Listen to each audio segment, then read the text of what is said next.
Buongiorno a tutti e benvenuti sul mio canale, io sono Simone e se ancora non ti sei iscritto iscriviti, mi raccomando, perché è gratuito, ma soprattutto lascia un like e commenta perché facciamo salire un po' questo video. Oggi mi trovo nelle splendide acque di Napoli, come potete ben vedere,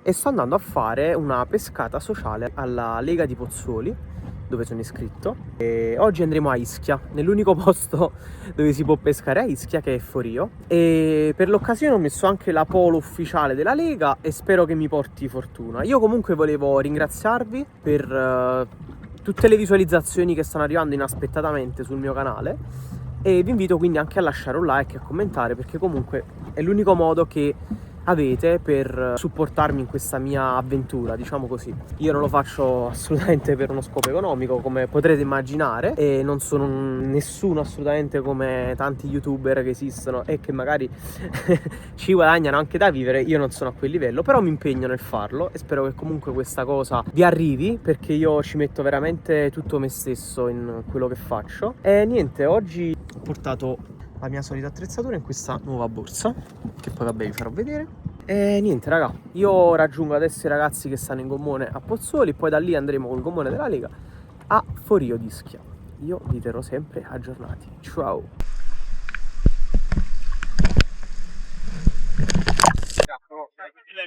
Da Ischia!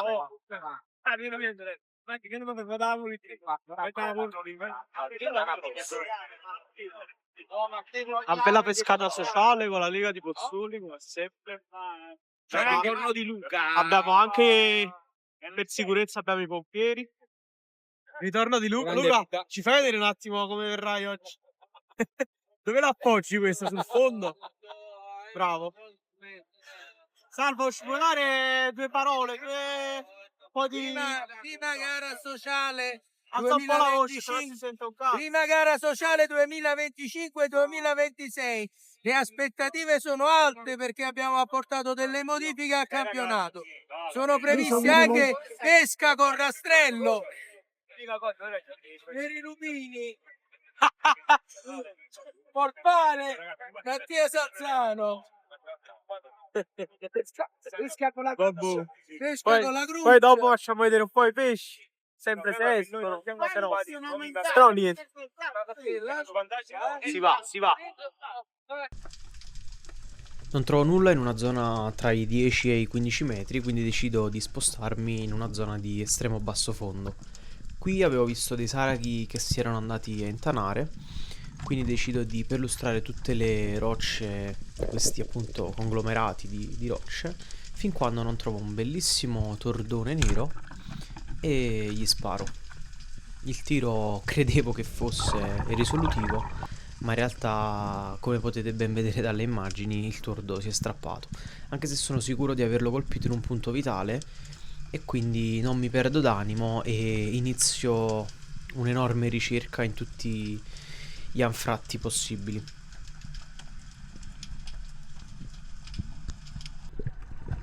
Dopo circa 5 minuti infatti riesco a trovarlo. Si era praticamente incastrato tra due rocce ed era moribondo. Con un altro tiro risolutivo lo colpisco ed è il primo pesce che riesco ad aggiungere al mio carniere. È proprio un bel tordone nero, magari trovarne uno così alle gare selettive.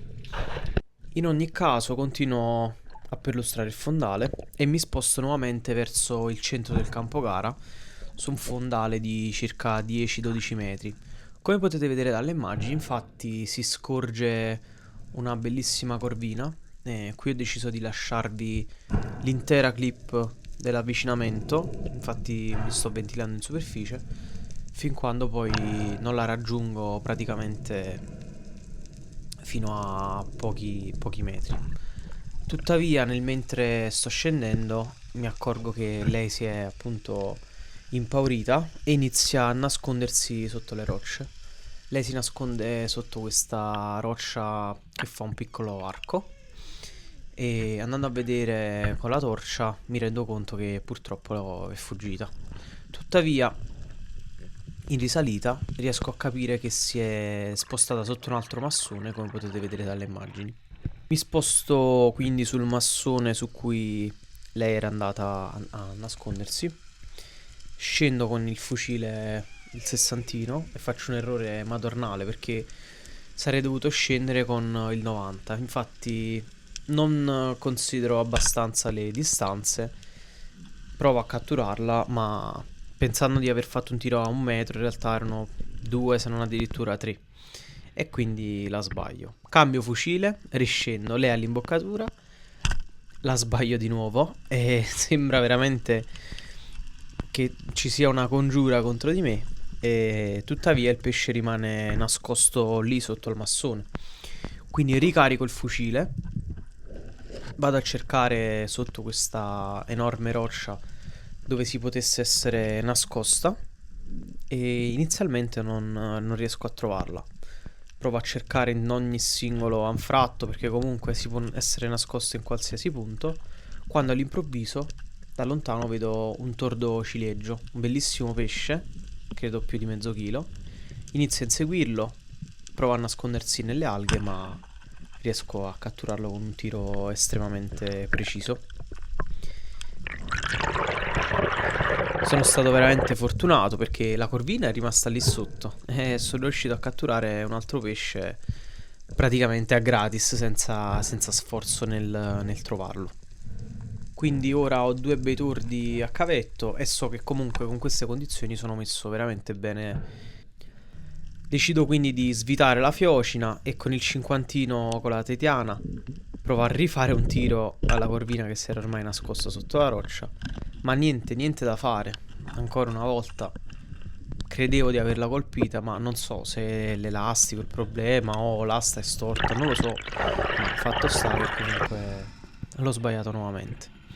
Infine decido di prendere il 90 e ritorno sotto la stessa roccia e con un tiro veramente da biliardo, perché io a stento vedevo il pesce, ma sono estremamente preciso con questo fucile, soprattutto nei tiri da vicino, e faccio un tiro veramente difficile in mezzo a 2 rocce sotto al massone grande. La prima cosa che faccio è appunto risalire in superficie e poi riscendo per capire come l'avessi colpita, e l'ho colpita perfettamente a centro corpo. Una volta che mi sono accorto di averla colpita bene, rivado dall'altro ingresso e la recupero facilmente.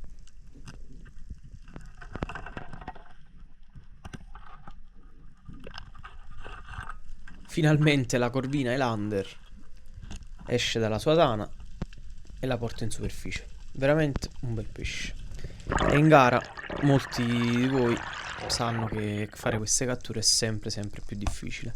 Mi raccomando, finite sempre le vostre prede, come vi ho sempre detto, e lo aggiungo a cavetto.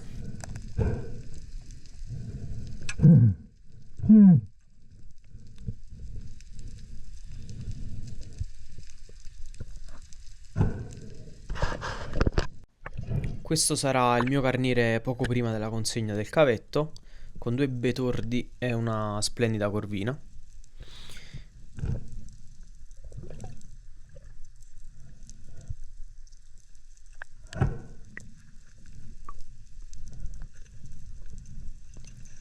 Infine, poco prima di salire sul gommone, trovo un sarago nascosto sotto a una roccia e decido di catturarlo. Ero un po' indeciso se fosse appunto in peso, tant'è vero che come sempre lo paragono alla mia mano e solitamente deve essere appunto dal palmo fino alle dita, fino alla fine delle dita, per essere appunto almeno 300 grammi, che è il peso minimo, e diciamo che ci siamo, anche se poi in realtà risulterà essere leggermente più.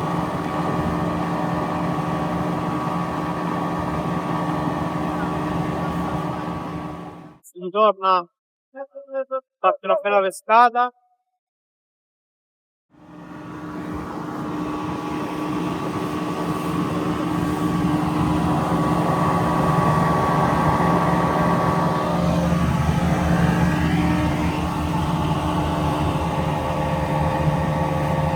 Senza busto, no? Ma si sa che si mantengono secchi, però Una busta, E infine questo sarà il podio con De Luca al terzo posto con 2 pesci, Di Giorgio al secondo con 3 pesci e 2 specie e infine io al primo posto con 3 pesci e 2 specie che però pesavano più di quelli di Amedeo e mi hanno decretato vincitore. In ogni caso io vi ringrazio sempre per la collaborazione e soprattutto per aver visto il video fino a questo punto e noi ci rivediamo al prossimo video. Ciao!